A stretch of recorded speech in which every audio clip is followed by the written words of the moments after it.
Saya harap semua kita boleh sehat-sehat semuanya dalam lindungan Tuhan, diberkati, keluarga kita semua sehat, dan saya percaya anugerah Tuhan tercurah dalam hidup kita. Amin, saudara. Hari ini saya mau sharing tentang berjudul cara pandang. Apa saudara? Cara pandang. Hari-hari ini mungkin kita harus memandang pandemi ini dengan cara pandang yang berbeda. Betul saudara? Banyak orang berkata, wah harusnya begini, oh harusnya begitu. Tapi hari ini kita mau lihat apa kata Alkitab tentang cara pandang. Di Lukas 10 ayat 25 sampai 28. Lukas 10 ayat 25 sampai 28 berkata seperti ini.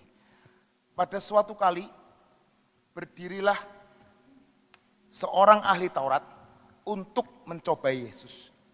Apa saudara? Ahli Taurat, ahli Alkitab. Yang punya pandangan luas katanya. Untuk mencobai Yesus katanya. Guru, apa yang harus kuperbuat untuk memperoleh hidup yang kekal? Ayat 26, jawab Yesus kepadanya, apa yang tertulis dalam hukum Tauratmu itu? Apa yang kau baca di sana? Jawab orang itu, ahli Taurat itu, kasihilah Tuhan Allahmu dengan segenap hatimu, dengan segenap jiwamu, dengan segenap kekuatanmu, dan dengan segenap akal budimu. Dan kasihilah sesama manusia seperti dirimu sendiri. Jawabannya betul enggak saudara? Betul atau enggak? Takut jebakan? Betul, Alkitab enggak ada yang salah. Ini ayat firman Tuhan, hukum Taurat itu suci. Dan kata Yesus kepadanya, jawabmu itu, garis bawahi, benar, perbuatlah demikian, maka engkau akan hidup. Di ayat 25 kita mau baca, kata untuk mencoba Yesus, guru apa yang harus kuperbuat? Dan jawab Yesus, apa yang tertulis dalam hukum Taurat? Apa yang kau baca di sana? Dan saya baca kitab lain, dalam kitab terjemahan asli Yahudi, Yesus itu ngomong seperti ini, bagaimana menurutmu? Bagaimana cara engkau membacanya? Jelas saudara? Jadi Tuhan di kitab Yahudi berkata, menjawab ahli Taurat itu, bagaimana engkau menjawabnya? Bagaimana engkau membacanya? Ketika engkau membaca sesuatu, engkau akan melakukan tindakan sesuatu sesuai dengan imanmu. Betul saudara? Cara pandang ahli Taurat ini berkata, ya kasihlah Tuhan Allahmu gini. Oke, itu benar jawab Yesus. Ayat berikutnya, ayat 29. Ayat 29. Coba tampilkan lagi. Lukas 10 ayat 29. Lukas 10 ayat 29. Tetapi untuk membenarkan dirinya, orang itu berkata kepada Yesus lagi, siapa sesamaku manusia itu? Kalau orang Cirebon ngomong, dasar wong ngeten. Ndablek. Dikasih tahu, oh ya itu benar. Tapi tetap gak terima. Ngeten terus. Dan dia ngomong, tapi untuk membenarkan dirinya, orang itu berkata kepada Yesus, dan siapa sesamaku manusia? Dan ayat selanjutnya kalau kita baca, Yesus menjelaskan tentang orang Samaria yang baik hati, betul saudara? Tuhan ngasih tahu ini loh, yang namanya kasih itu seperti ini. Betul saudara? Kembali kepada cara pandang kita. Gimana kita bisa mengerti cara pandang kita? Bisa tampilin gambar yang saya kirimkan kemarin?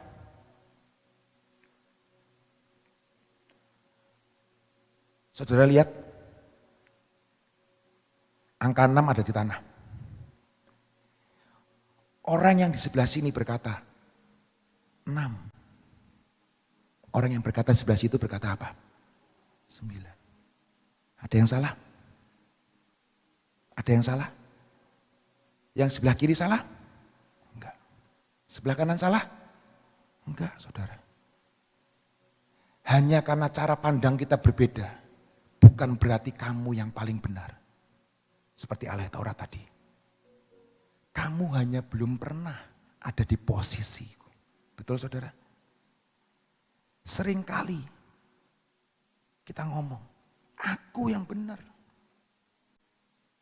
Kamu yang salah. Tapi kalau lihat seperti ini,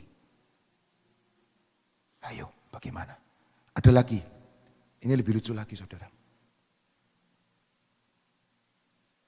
Berapa kayunya?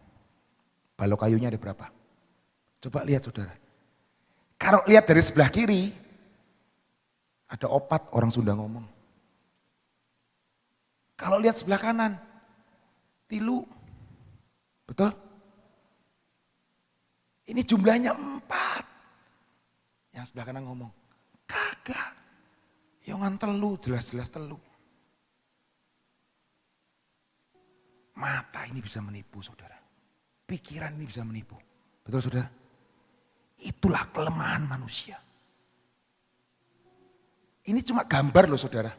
Tapi coba lihat dari sebelah kiri, kelihatannya 4. Tapi kalau lihat dari sebelah kanan, lihat kelihatannya berapa?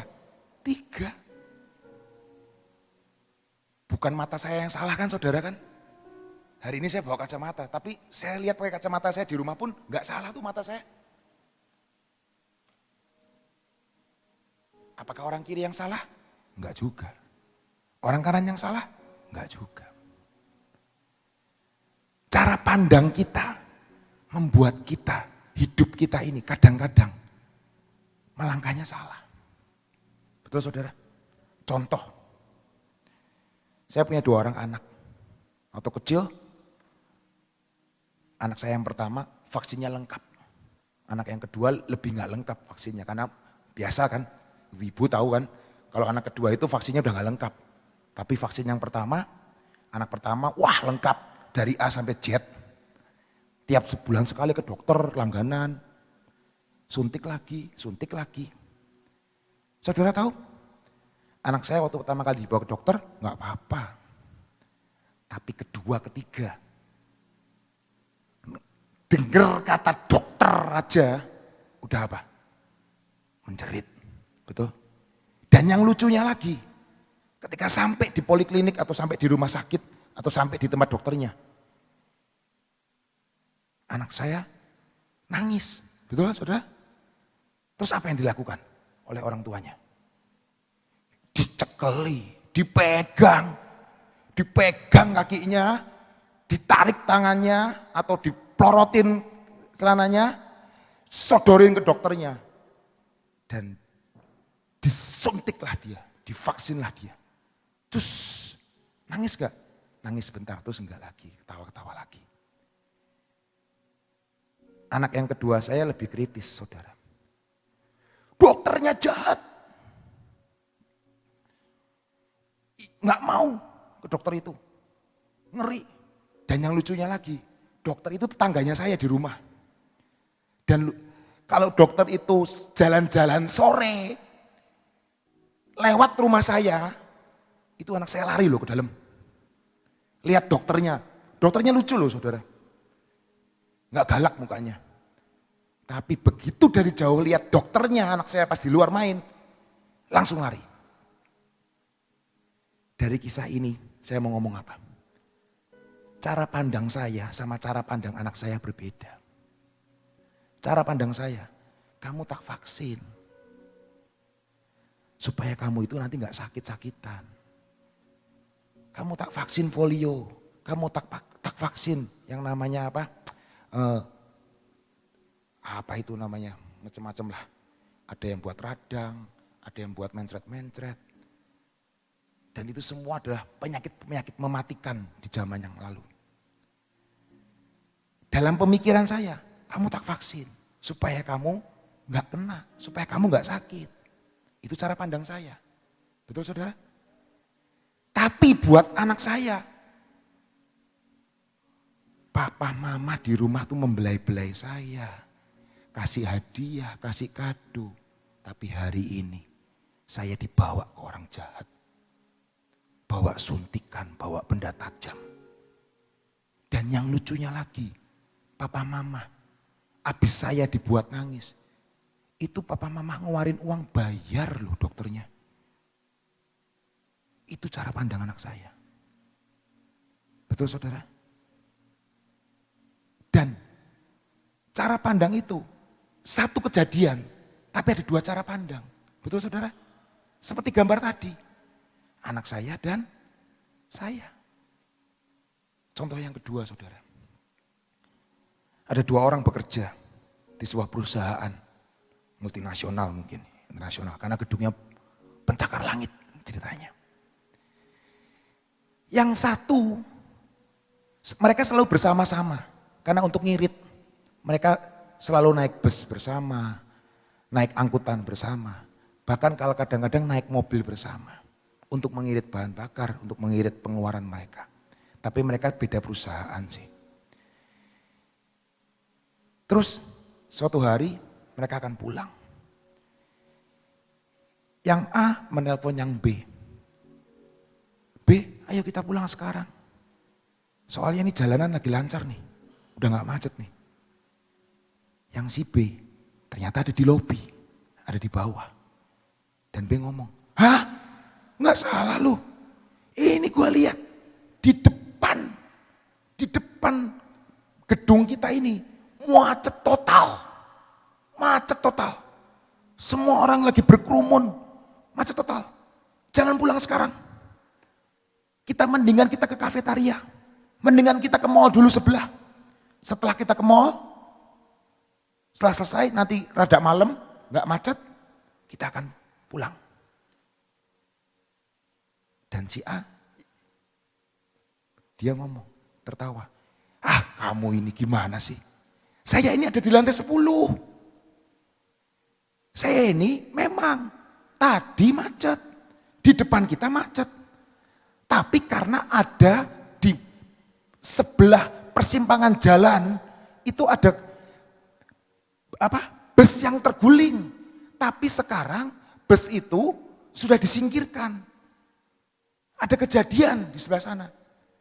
Jadi saya lihat di sebelah sana setelah bus itu tidak ada lagi kemacetan, lancar. Dan bus itu sudah mulai dibawa pinggir.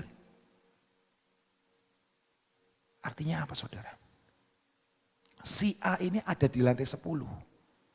Dia bisa melihat jauh ke depan apa yang akan terjadi. Betul? Dan si B ada di lobi. Satu kejadian, satu waktu. Tapi punya dua sudut pandang. Yang satu ada di lobi, yang satu ada di atas. Betul saudara? Dan itu membuat persepsi yang berbeda. Salah enggak yang di lobi? Enggak salah. Yang di lantai 10 salah enggak? Ya malah benar-benar enggak salah gitu loh. Benar saudara? Di Yesaya 55. Yesaya 55 ayat 8 sampai 9. Sebab rancanganku bukanlah rancanganmu. Dan jalanmu bukanlah jalanku seperti yang kita nyanyikan tadi. Demikianlah firman Tuhan. Seperti tingginya langit dari bumi. Demikianlah tingginya jalanku dari jalanmu. Dan rancanganku dari rancanganmu. Seringkali manusia hanya berkata, ini loh Tuhan rancanganku. Ini loh Tuhan seperti ahli Taurat tadi. Ngeten terus sama Tuhan. Karena dia tahu, aku mau tanya. Dan aku mau tahu. Tapi dia gak puas dengan jawaban Tuhan Yesus. Karena artinya apa? Dia hanya ingin membenarkan dirinya. Sampai Tuhan ngomong, ya wes. Kamu yang benar. Kamu yang benar. Itu kan pengen jawaban kita. Selalu ingin dibenarkan. Selalu ingin dibenarkan. Itulah namanya manusia. Tapi hari ini Tuhan gak ngomong kamu benar atau kamu salah. Kamu di sebelah mana, sebelah kiri, sebelah kanan, it's okay, it's fine. Karena rancangan Tuhan di atas rancanganmu. Yesaya berkata, rancanganku bukanlah rancanganmu. Dan jalanmu bukanlah jalan Tuhan. Di Lukas 22 ayat 31 sampai 32. Lukas 22 ayat 31 sampai 32 berkata seperti ini. Simon, Simon, lihatlah, iblis telah menuntut untuk menampi kamu seperti gandum. Tetapi aku telah berdoa untuk engkau. Yesus yang berdoa untuk Simon. Supaya imanmu jangan gugur. Dan engkau Simon, jikalau engkau sudah insaf, kuatkanlah saudara-saudaramu. Dialah Tuhan Alfa dan Omega. Dialah Tuhan awal dan yang Tuhan yang akhir. Dan dia Tuhan yang membawa setiap kita sampai garis akhir. Betul saudara? Dia tahu awalnya, dia tahu kesudahannya. Ketika dia Tuhan ngomong, Simon, Simon. Dalam Alkitab aslinya artinya jamak.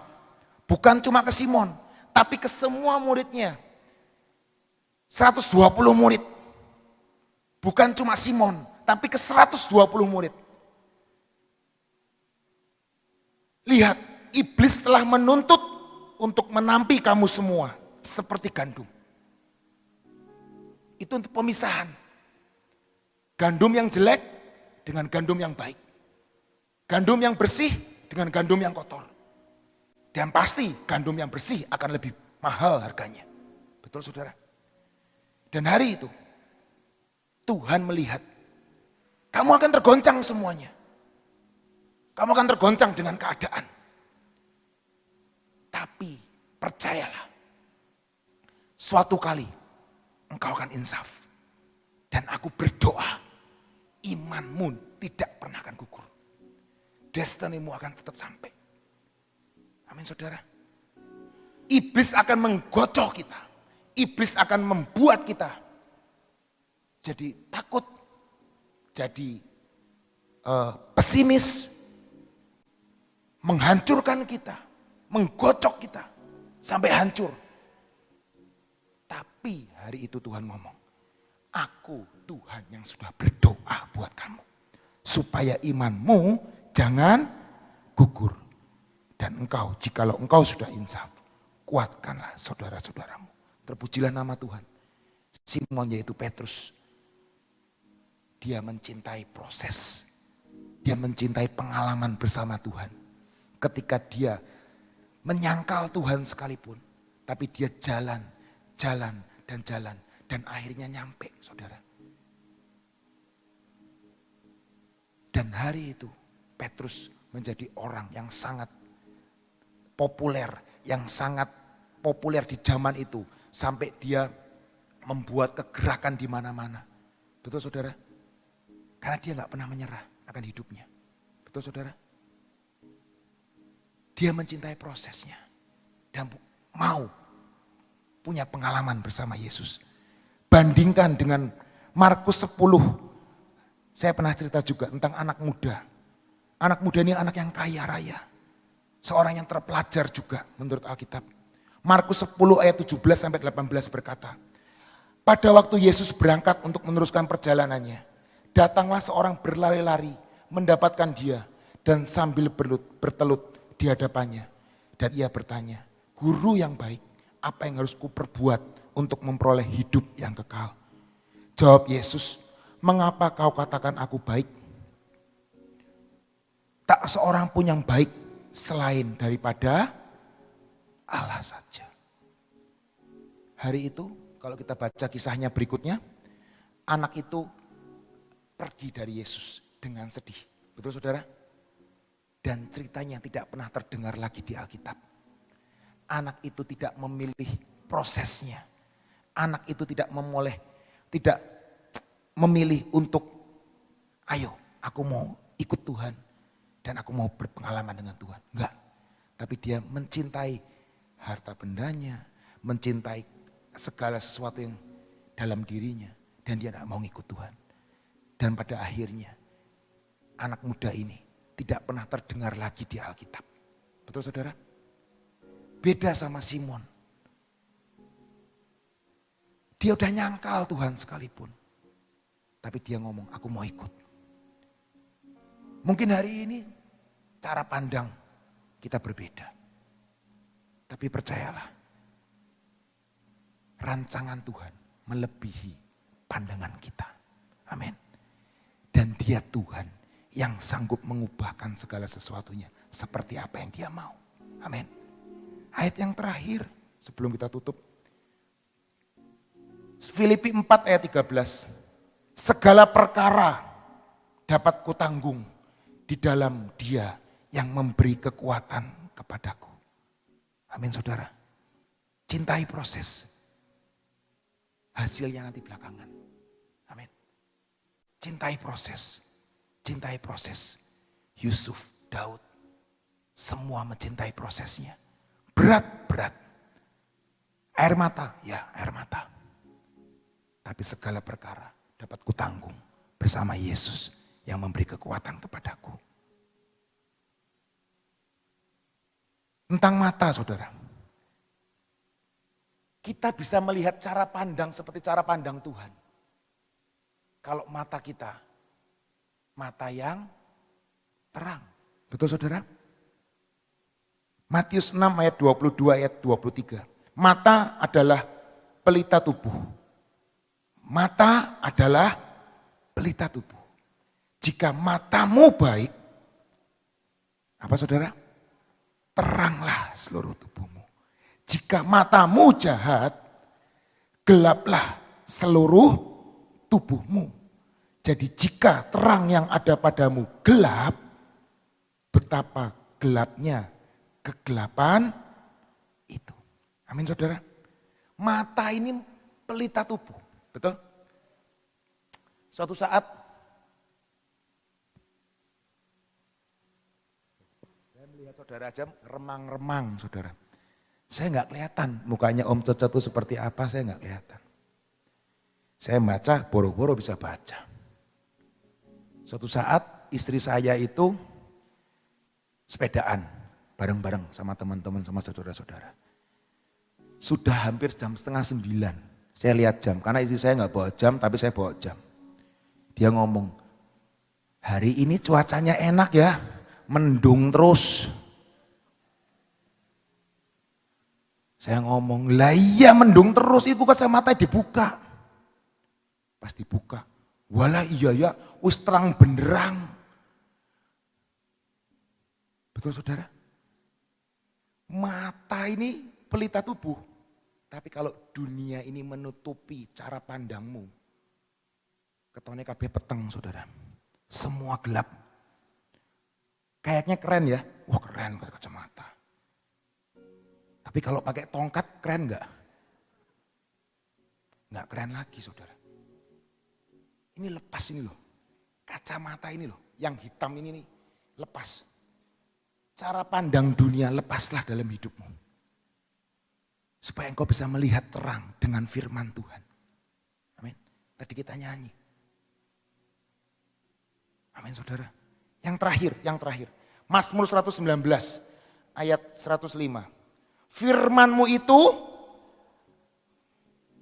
pelita bagi kakiku dan terang bagi hanya firman Tuhan yang bisa menerangi jalan-jalan kita. Hanya firman Tuhan yang bisa menerangi jalan-jalan kita. Jangan apa kata dunia. Jangan kata cara pandang dunia. Kelihatannya bagus. Kelihatannya keren. Tapi hidupmu akan gelap. Kesandung ya iya. Masuk lubang ya iya. Amin saudara. Tuhan Yesus memberkati dengan cara pandang yang daripada Tuhan.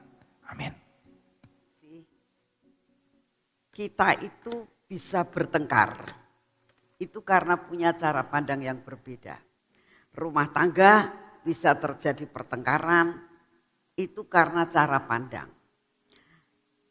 Dalam suatu komunitas kita bisa terjadi sesuatu pertengkaran, salah paham, Karena apa? Cara pandang. Jadi bagaimana cara kita itu bisa untuk mengerti cara pandang orang lain. Kalau kita ada di posisi orang itu. Betul tadi yang dikatakan, kalau di sebelah kiri kelihatan 3, kalau sebelah kanan kelihatan 4, gimana tadi ya? Nah, ya atau 6, 9 tadi itu balok-balok dulu. Ya, jadi kita lihat kan cara pandang itu sangat mempengaruhi. Ada seorang anak yang buta warna. Orang yang buta warna itu cuma bisa melihat 2 warna, hitam sama putih. Selain itu tidak bisa. Pokoknya warna apapun kalau rada gelap, merah, dia ngomong hitam. Kalau yang transparan dia selalu ngomong putih. Tapi buat mata yang benar, mata yang jelas, dia tahu ini tuh merah. Tapi dia ngomong ini hitam, merah hitam. Kita nggak bisa ngomong. Ya. Suatu saat seorang tua, orang tua ini melihat beberapa anaknya, anak saya ini kok ngomongnya ini tuh hitam terus. Nah, sesudah diperiksakan ke dokter yang ngomong, Bu, anak ibu itu matanya punya kelemahan. Dia buta warna, jadi nggak bisa lihat warna lain kecuali hitam sama putih. Oh, waktu itu si ibu ini marahin anak itu luar biasa. Wong merah, jelas-jelas merah kok ngomong hitam. Ya. Tapi anak itu mengatakan hitam, Je. Karena ada kelemahan. Ya, saudara, kita itu bisa untuk tidak terjadi pertengkaran kalau kita bisa ada di posisi orang itu. 1. Yang kedua, bagaimana kita bisa menghindari pertengkaran kalau kita bisa memahami. Ya. Yang pertama kita ada di posisi orang itu, yang kedua kita bisa memahami. Contoh, seorang ibu ini bisa memahami anaknya karena setelah dia tahu, oh anakku ternyata buta warna, dimaklumin, ya, pantesan dia nggak bisa. Nah, sehingga tidak terjadi pertengkaran, anak itu tidak dimarahin. Nah, tadi yang kedua kita belajar tentang Tuhan itu luar biasa yang mengerti jauh daripada segala sesuatu dan dikatakan Tuhan itu yang mengerti semua bakal terjadi. Ya. Dan dikatakan firman itu adalah pelita tubuh. Saudara tahu, semua dalam perjalanan hidup kita, biar cara pandang kita adalah cara pandang surga. Antara Lot dan Abraham, cara pandang Lot melihat segala sesuatu menurut pandangannya akhirnya salah. Ya. Tapi Abraham nurut sama Tuhan, akhirnya mengalami sesuatu hal yang luar biasa. Jadi satu hal yang kita pelajari hari ini, belajar memahami orang lain. Belajar untuk ada di posisi orang lain. Kenapa orang itu sampai seperti itu? Ya. Kalau kita bisa memahami, damai di bumi, ya, di dalam keluarga, dimanapun juga akan terjadi damai di bumi. Ya. Dan yang ketiga, biarlah firman itu menjadi patokan dalam hidup saudara dan saya. Ya. Yuk kita berdoa. Bapak, kami mengucap syukur pagi hari ini Tuhan. Kalau Engkau isi kami hari ini dengan pujian dan penyembahan selama 1 jam. Kami tahu Tuhan, itulah air hidup yang boleh kami minum untuk menyegarkan akan jiwa kami, tubuh kami, rohani kami sepanjang hari ini. Dalam menghadapi akan terik matahari, dalam menghadapi masalah yang kami hadapi hari ini, buat kami Tuhan hari ini sudah dipenuhi dengan pujian dan penyembahan, menyegarkan akan tubuh, jiwa dan roh kami. Terima kasih buat firman-Mu pada pagi hari ini Tuhan. Mulai hari ini kami tidak tahu apa yang bakal terjadi, apa yang kami hadapi hari ini. Kami akan menghadapi banyak hal, kami akan menghadapi akan orang-orang dan sebagainya. Kami minta di dalam nama-Mu Tuhan Yesus, biarlah Kau berikan kepada kami bisa memahami orang lain. Kami percaya Tuhan, kalau kami bisa memahami orang lain, maka damai di bumi, damai dalam keluarga, damai dalam usaha kami. Semuanya dijamin oleh Engkau karena Engkau memberikan kepada kami karunia untuk bisa memahami akan yang lain. Terima kasih Bapak, terima kasih Tuhan Yesus, terima kasih Tuhan Roh Kudus. Biarlah itu terukir dalam hati kami untuk menjadi dasar dalam perjalanan kami hari ini. Terima kasih Bapak, saat ini kami datang di hadapan-Mu. Kami tetap mau mempersembahkan akan bangsa dan negara kami. Tetap Tuhan, setiap hari kami mau mengisi cawan doa kami.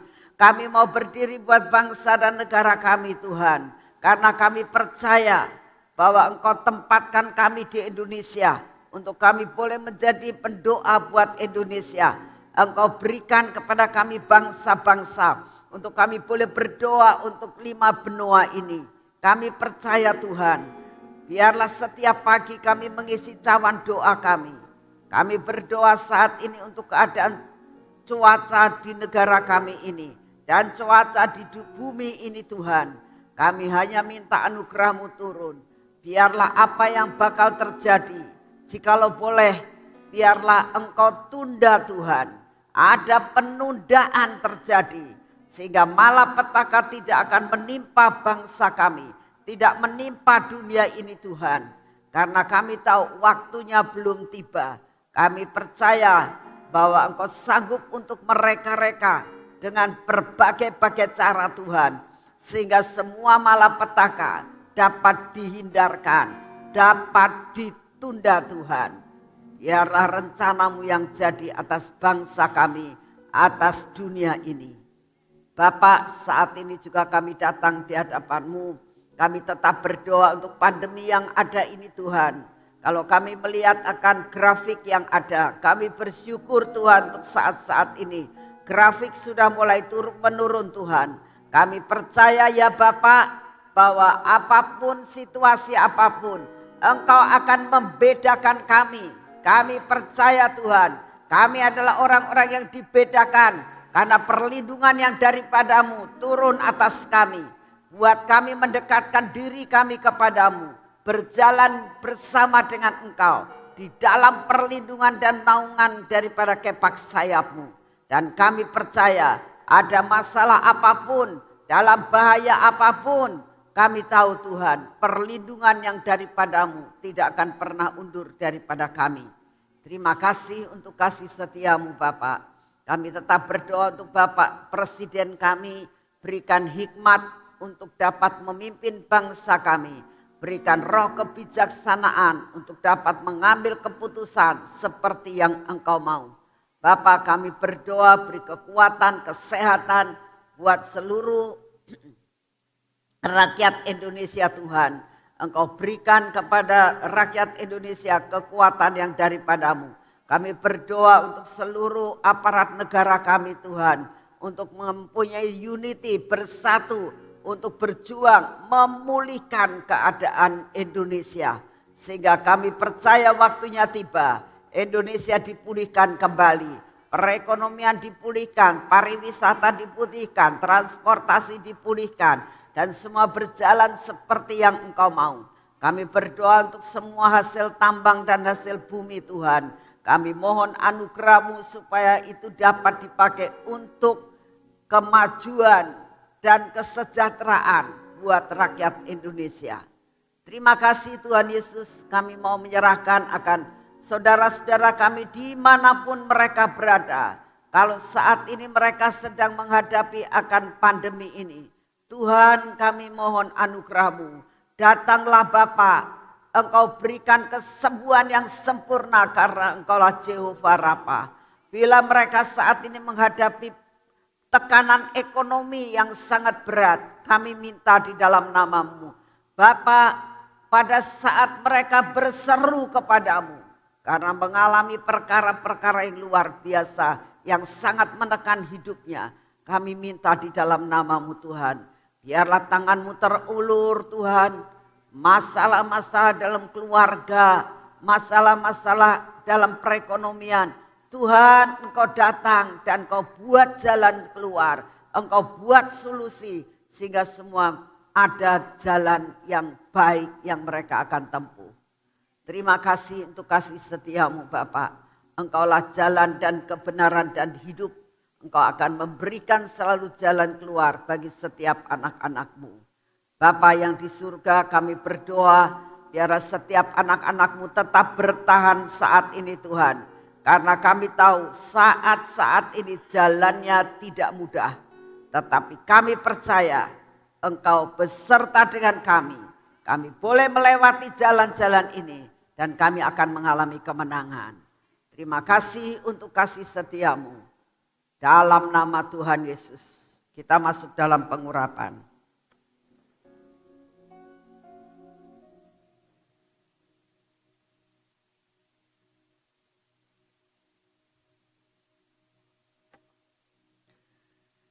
Dalam nama Tuhan Yesus, pengurapan yang berasal daripadamu akan membuat kami tetap ada di dalam pengurapan yang daripadamu. Biarlah dalam nama Tuhan Yesus, Tuhan urapi telinga kami, mata kami, bibir mulut kami ya Tuhan. Biarlah semuanya indera kami ini Engkau urapi sehingga kami mendengar yang baik, melihat yang baik dan berbicara yang baik. Engkau yang akan menjaga hati kami untuk tetap melekat kepadamu. Bapa, Engkau tahu kami seringkali khawatir Tuhan. Kami seringkali takut Tuhan dalam menghadapi akan dunia saat ini. Minta anugerah-Mu. Biarlah kami menyerahkan masa depan kami ke dalam tangan-Mu. Karena kami tahu kami tidak bisa memperpanjang akan jalan kami jikalau bukan Engkau yang memperpanjang. Oleh karena itu buat kami menyerah semua kepadamu. Berkati tangan kami ya Tuhan. Supaya tangan kami ini diberkati untuk melakukan semua pekerjaan kami hari ini. Biar apa yang kami kerjakan tidak ada yang gagal. Semua diberkati oleh Tuhan. Kami menerima dengan utuh akan semua jatah kami hari ini. Dan biarlah Engkau tolong Tuhan kaki kami ini Tuhan. Untuk tidak tersandung kepada batu-batu sandungan yang ada di depan kami. Biarlah firman-Mu menjadi pelita buat kaki kami. Untuk kami boleh berjalan sampai sesuai dengan firman-Mu. Terima kasih Bapak. Hari ini Tuhan kami percaya penyertaan-Mu sempurna atas hidup kami. Terima kasih buat hari ini. Terima kasih buat penyertaan-Mu. Segala puji, hormat dan syukur kami naikkan di hadapan-Mu Tuhan. Dalam nama Tuhan Yesus. Amin. Selamat pagi, Tuhan memberkati saudara semuanya.